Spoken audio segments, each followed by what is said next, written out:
Breaking news, sa napakainit na tensyon ngayon sa pagitan ng China at Japan, humantong pa sa pagkansila ng mga flights na nagmumula sa Japan papuntang China. Ganon din ang China. Meron itong mga produkto na ayaw nang ipasok sa Japan. Tinatarget ng China ang ekonomiya ng Japan. Dumating pa sa punto na ang Japan ay nagbabala na sa kanyang mga mamamayan, lalo na ang mga nasa China na mag-ingat dahil matinding mga war of words na ang nangyayari sa pagitan ng China at Japan. At dahil dito, ang presidente ng Estados Unidos na si President Donald Trump ay nangialam na. Kinausap nito si President Xi Jinping sa pamamagitan ng phone call. Ano kaya ang sinabi ni President Donald Trump kay President Xi Jinping? Yan ang ating pag-uusapan sa videong ito. Pero bago ang lahat ay huwag kalimutang mag-subscribe. Samahan na rin ng like ang videong ito at i-click ang notification bell. Napakalaking tulong yan para sa aming mga content creators.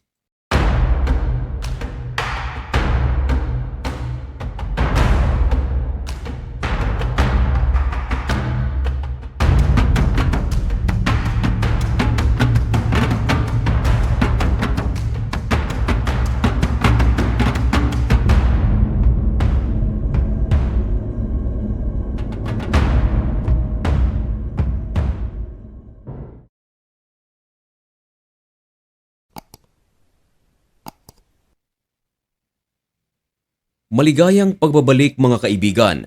Kumusta kayong lahat? Ngayon ay November 25, 2025 at nagbabaga at napakabagong balita ang ating ihahatid sa inyo. Dako muna tayo sa Balitang Asia.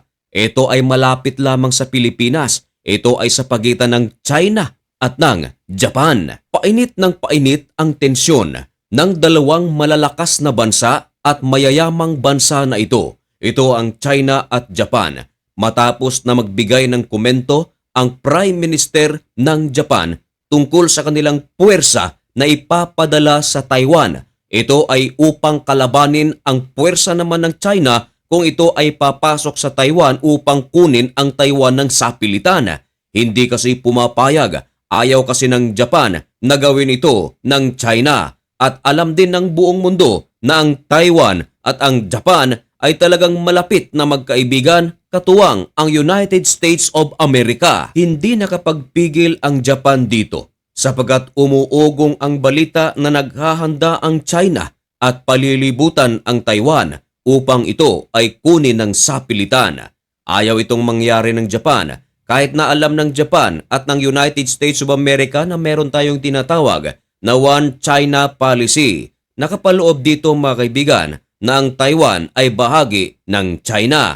Pero ayaw ng United States of America, ayaw rin ng Japan na kunin ng China ang Taiwan sa pilitang paraan. Kumbaga, nais lamang ng Japan na gawin ng China ang nararapat at ito ay sa pamamaraan ng diplomatiko. Yan din ang gusto ng United States of America.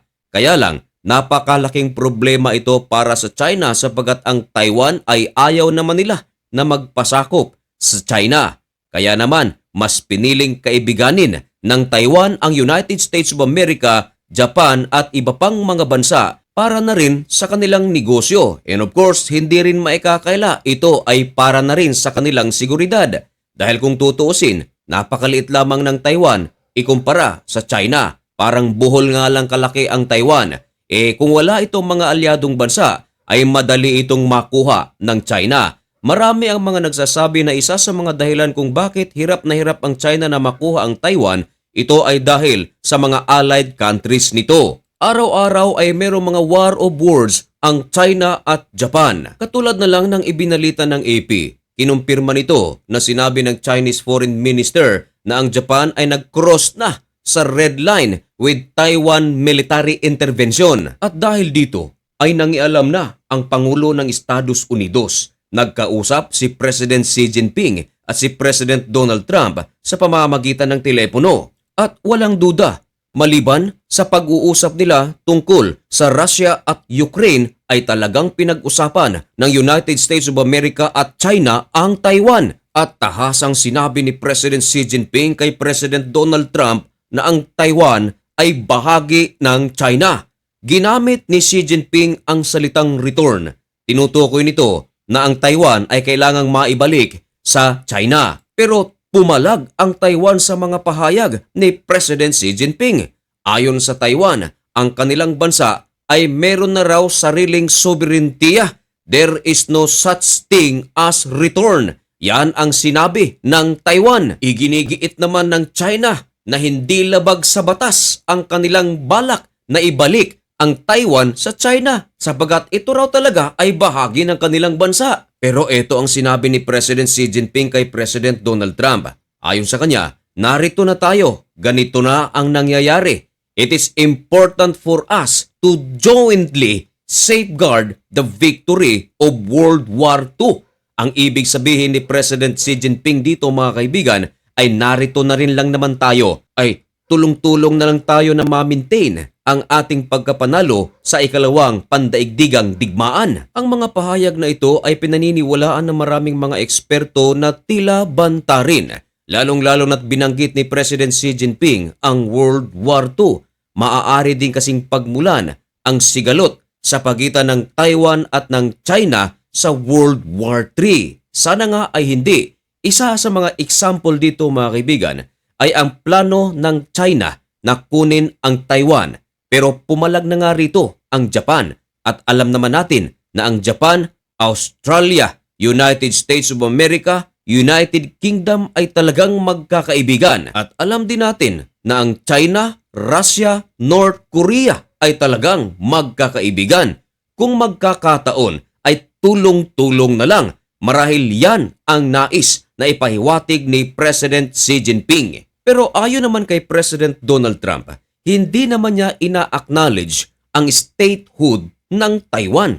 Kaya lang, ina-acknowledge niya ito na isang napakalaking partner sa negosyo at arm deal. Isa rin kasi ang Taiwan sa mga may pinakamalaking supplier ng microchip sa buong mundo.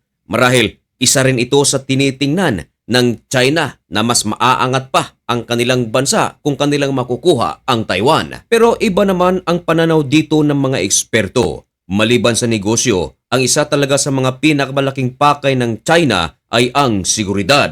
Kasi sa Taiwan, merong mga sundalo ng Amerika at kung makuha nila ang Taiwan ay maaring paalisin ang mga sundalo ng Amerikano at ipapalit ang mga sundalo ng China. Sa ganun, halos buong West Philippine Sea o South China Sea ay magiging pag-aari ng China. Pero of course, hindi papayag dito ang Pilipinas. Ang atin ay atin. Hindi uurong ang mga Pilipino sa pagdepensa sa ating mga teritoryo. Lalong-lalo na ang Taiwan ay napakalapit lamang nito sa Batanes. Hindi na nagbigay ng marami pang detalye si President Donald Trump sa kanilang pag-uusap ni President Xi Jinping.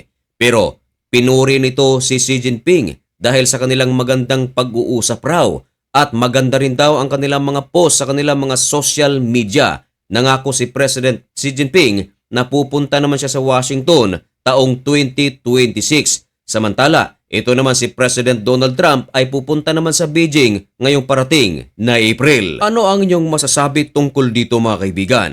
Ipaalam ang inyong mga komento dyan sa comment section at malugod ko po iyang babasahin.